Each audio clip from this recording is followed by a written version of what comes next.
This tutorial review will show you how to delete blocked contacts on WhatsApp without unblocking. Go to your settings, tap on privacy, tap on blocked, and now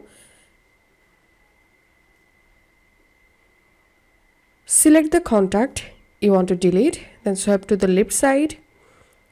And as you can see, here is no option to delete the blocked contacts without unblock. So you must have to unblock the number first. And if you want to delete blocked contacts without unblocking them on WhatsApp, then you have to delete the number from your iPhone contacts. So open your contacts app or phone app and select contacts.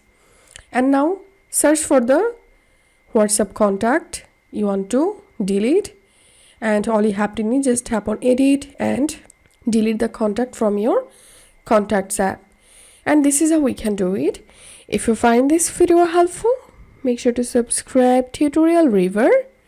See you in the next video.